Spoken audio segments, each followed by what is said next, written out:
January 5, 2026, Donut Lab confirms the world's first solid-state battery in production vehicles, shipping to customers right now. No lithium, no cobalt, 5-minute full charge, 100,000 cycles. That's 100 years of daily use. These specs alone put them 4 years ahead of Toyota's research timeline. But here's what's strange. At CES 2026, they displayed empty battery housings with 0 working cells visible. So, are Verge motorcycles really running on revolutionary tech today? Or is this an elaborate illusion?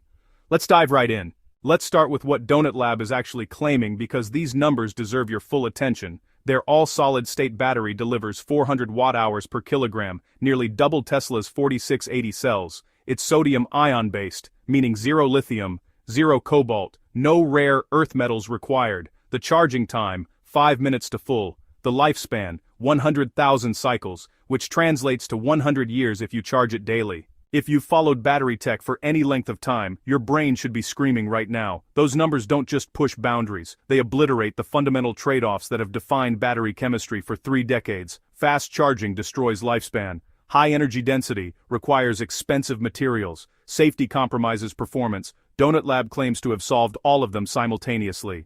Which brings us to the moment that turned excitement into suspicion. At CES 2026, the world's biggest tech showcase where companies bet their reputations, Donut Lab displayed battery modules, housings and enclosures, beautiful packaging, professional presentation. But visitors saw 0 working cells, no charging demo, no discharge test, nothing cycling in real time. For an industry still haunted by Theranos, this absence triggered immediate alarm bells. The backlash was swift and brutal. Engineers called it vaporware. Researchers compared it to past battery scandals. Donut Lab CEO tried to explain that their strategy focused on OEM partnerships, not public demos.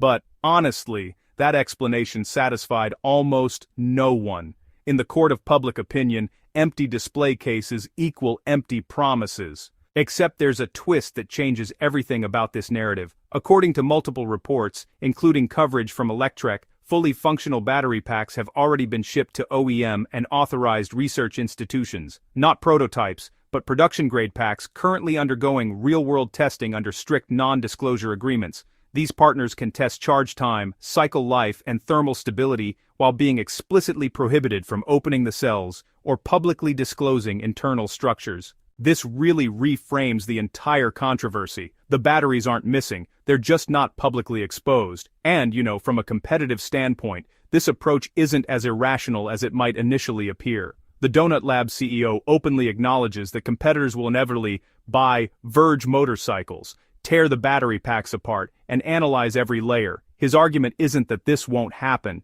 it's that delaying it by even a few weeks actually provides critical first-mover advantage for supplier negotiations and market positioning. But here's what I find most interesting about this strategy. Companies that are planning to quietly fade away rarely anchor their reputation to an imminent verification window they don't control. Donut Lab has publicly tied its credibility to external testing timelines. That's an extremely risky position if the technology doesn't exist or doesn't perform as claimed. Either they're confident the data will vindicate them or, honestly, they're executing the boldest bluff in battery history. The skepticism just intensifies when you consider who's making these claims. Donut Lab is a Finnish startup with fewer than a dozen technical staff. Meanwhile, Toyota has spent decades and billions of dollars on solid-state batteries, accumulated thousands of patents, and built entire research divisions. Toyota still projects limited production around 2027. Against that backdrop, the idea that a tiny startup could leapfrog one of the most technologically disciplined companies in the world feels almost offensive to common sense. But I need to push back on this assumption because, honestly, history repeatedly undermines it. Lithium-ion batteries themselves didn't emerge from the largest corporations. They arose from specific breakthroughs in material science, like layered oxide cathodes and graphite intercalation anodes, often pioneered by small research teams before being industrialized by giants. Scale didn't create the chemistry. Scale followed once the chemistry proved viable. Toyota's struggle with solid-state batteries has been less about theoretical feasibility and more about manufacturing realities. Ceramic solid electrolytes are brittle. If Donut Lab is wrong, the industry absorbs another lesson about hype cycles and moves on. But if they're right, even partially right, we're watching the lithium era end, not with a dramatic collapse, but with a quiet shift in manufacturing priorities. That's how genuine disruption usually happens, not with fanfare but with a gradual realization that the old assumptions no longer hold. So, here's my honest assessment. The internal logic of Donut Lab's claims is no longer pure fantasy. There's a coherent, if unconventional, material science narrative that connects the pieces. The business strategy, while frustrating for transparency advocates, makes rational sense from a competitive survival standpoint. But, extraordinary claims still demand extraordinary evidence. Donut Lab hasn't provided the level of transparent, independently verified data the scientific community rightfully expects. The absence of working demos at CES, regardless of strategic justification, damaged their credibility in ways that will take verified data to repair.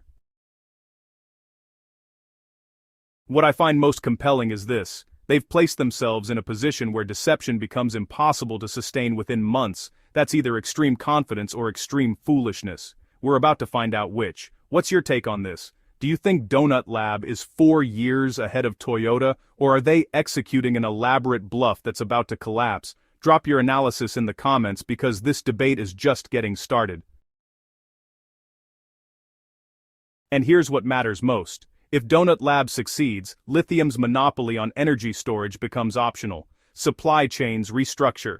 Countries without lithium reserves suddenly compete on equal footing. Manufacturing economics shift overnight. That's the real disruption. Not just faster charging, but the geopolitical reshuffling when critical materials become unnecessary.